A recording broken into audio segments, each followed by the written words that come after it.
Dan pemirsa untuk membahas lebih lanjut mengenai proyeksi perdagangan di pasar modal pada hari ini kita sudah tersambung melalui line Zoom bersama dengan Bapak Chandra Pasaribu, Head of Research Analyst PT Yuanta Sekuritas Indonesia. Selamat pagi Pak Chandra, apa kabar?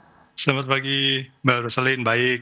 Baik, terima kasih Pak Chandra untuk waktunya di Market Buzz. Pak Chandra, kalau kita lihat IHSG kemarin ya hanya naik tipis 0,05%, tapi kemudian kalau bicara mengenai jumlah saham lebih banyak yang turun daripada naik. Anda melihat sebagai sinyal apa sih ini Pak? Apakah kemudian terkait dengan geopolitik sudah tidak terlalu terdampak atau lebih banyak berfokus di saham-saham big caps atau seperti apa Pak? Kelihatan mungkin market fokus agak lebih ke domestik ya, terutama di rupiah exchange rate. Sejauh ini mungkin kemarin ada isu dengan penunjukan Pak Thomas sebagai Deputy Governor yang baru. Mungkin dari sisi asing agak melihat ada sedikit intervensi mungkin terhadap Bank Indonesia gitu ya. Jadi independensinya mungkin a bit questionable yang mungkin di beberapa belakangan tahun ini relatif masih oke. Terus terjadi mungkin seperti tukar guling ya, Pak Yuda Agung juga pindah ke Menkyu, ada kemungkinan, sehingga mungkin dari sisi asing agak merasa sedikit kurang nyaman ya, sehingga memang kita lihat ada dua indikator yang cenderung melemah, yaitu adalah nilai tukar rupiah sama bond yield yang 10 tahun ya. Bond yield itu sudah bergeser dari awal tahun mungkin di sekitar 6%, sekarang kemarin tuh di sekitar 6,3, 6,4 ya. Jadi memang agak sedikit banyak memicu adanya aliran keluar daripada sisi asing terutama di bonds. Baik, baik. Terkait dengan sentimen bagaimana kemudian banyak investor terutama asing ini mempertanyakan terkait dengan independensi Deputi Gubernur Bank Indonesia yang baru. Anda melihat ini seberapa jauh akan mempengaruhi IHSG Pak? Apakah kemudian hanya di beberapa hari ini atau punya efek sampai dengan jangka menengah mungkin Pak Chandra?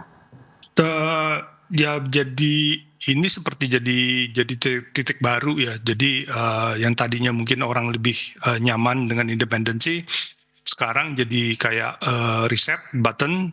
Orang lihat apakah memang independensi ini bisa dipertahankan apa enggak ya. Jadi harusnya sih mungkin short to medium term akan tetap terdampak, dan itu harusnya refleksinya ada di bond yield sama di exchange rate gitu ya. Jadi kalau memang exchange rate mungkin belakangan ini agak sedikit menguat, bisa disebabkan karena ada intervensi jangka pendek oleh Bank Indonesia maupun oleh government.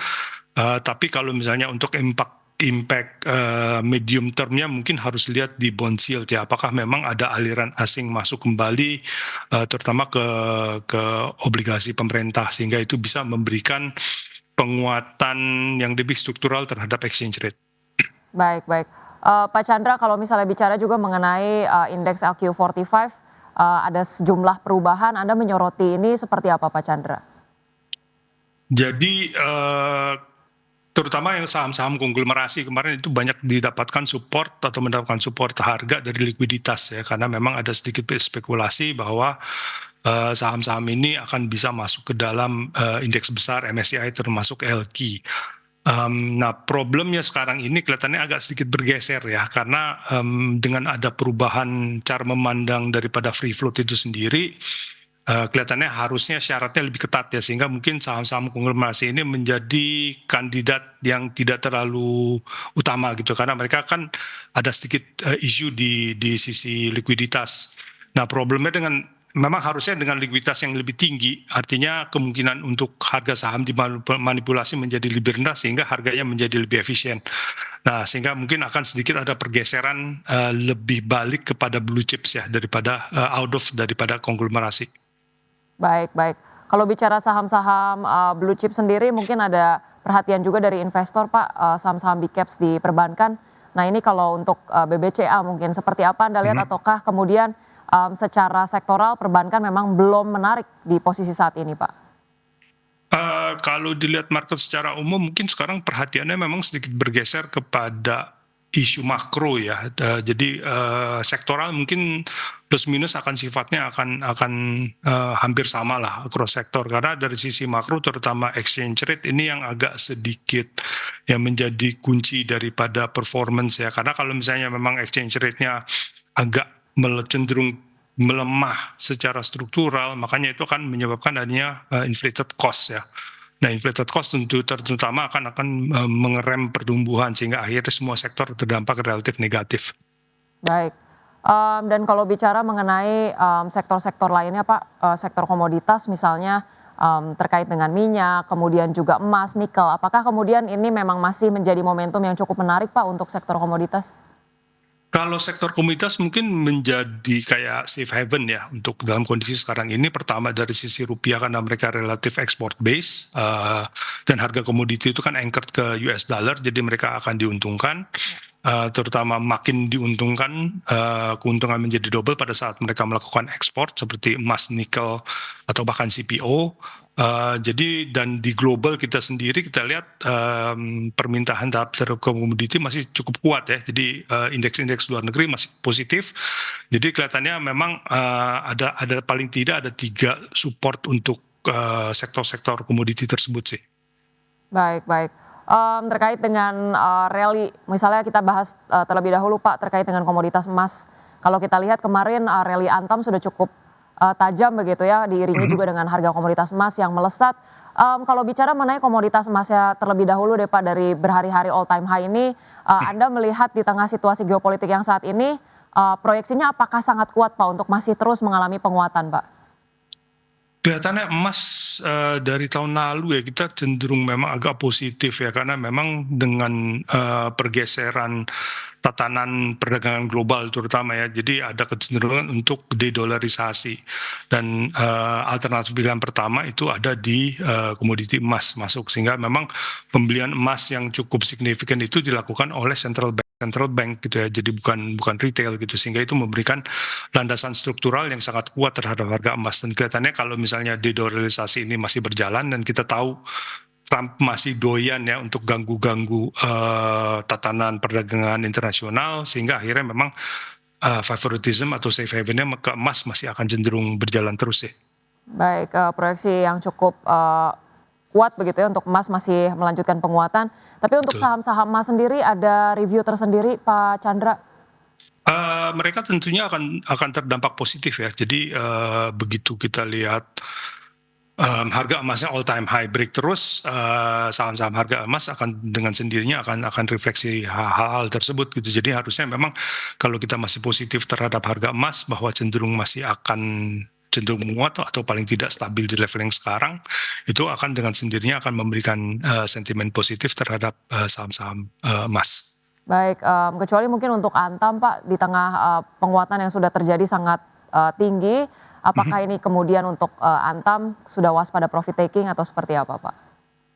Saya pikir ini agak mendahului sedikit ya. Jadi di salah satu rekomendasi kita ada Antam. Mungkin sentimen yang bisa mendukung Antam ini adalah isu yang tadi ya, waktu revoke daripada izin emas daripada Agincorp yang notabene merupakan subsidiari daripada UNTR.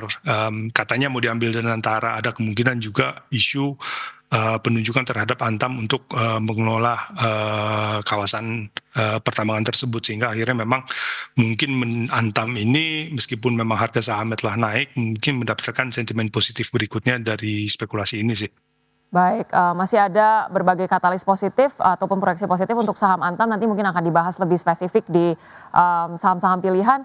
Nah kalau bicara mengenai tadi ya Pak terkait dengan MSCI, ini terkait dengan potensi dampak perubahan metodologi free float tadi, dengan kemudian wacana kenaikan ambang batasnya 20 sampai dengan 30%, sejauh apa ini mempengaruhi proyeksi untuk saham-saham terkait Pak? Jadi sebenarnya isu free float ini kan mendudukan kembali mekanisme pasar supaya harga saham itu terbentuk secara fair ya. Jadi contoh yang paling gampang adalah kalau misalnya kita lihat struktur pasar yang monopoli sama struktur pasar yang persaingan sempurna lah gitu ya. Jadi harga biasanya kalau di monopoli kan ada antitrust gitu karena harganya bisa cenderung dimanipulasi, dinaikin, diturunin.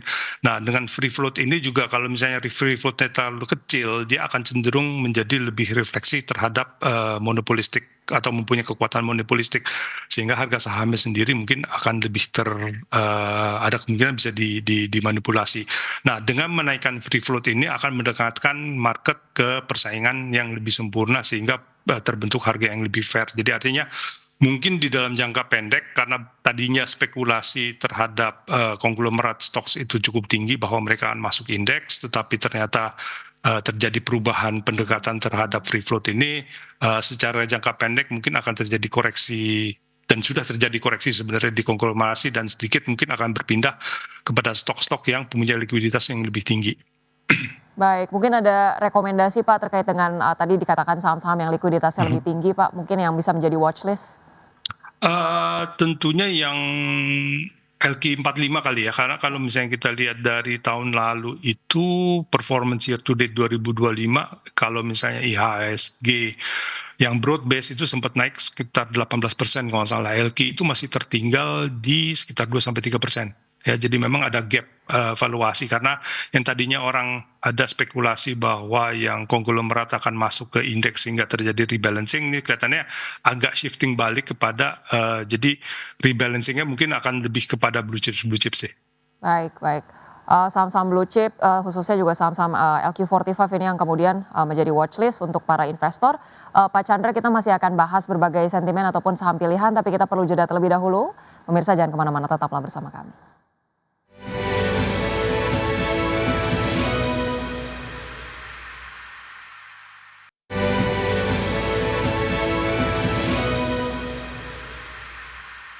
Ya baik pemirsa, terima kasih Anda masih bersama kami di Market Pass, dan sebelum kita lanjutkan dialog kita dengan Bapak Chandra, kita akan melihat terlebih dahulu bagaimana pembukaan IHSG di perdagangan pagi hari ini. Pemirsa, IHSG sejauh ini turun sangat dalam 6,48% ke 8.398. Kemudian saham-saham yang menjadi top gainers ada emas, KAQI, kemudian Wapo, Star, Boga.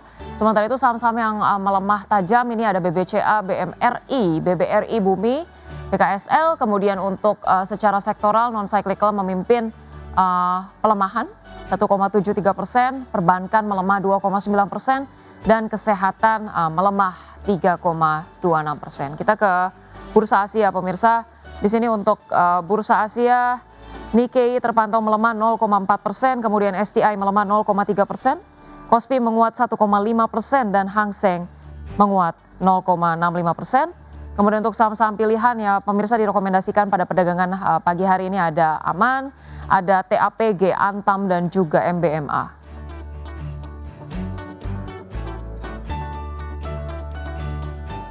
Ya baik pemirsa, kita akan melanjutkan dialog kita bersama dengan Bapak Chandra Pasaribu, Head of Research Analyst PT Yuanta Sekuritas Indonesia. Pak Chandra, pagi hari ini IHSG tadi terpantau turun sangat dalam ya Pak ya, 6%. Ya.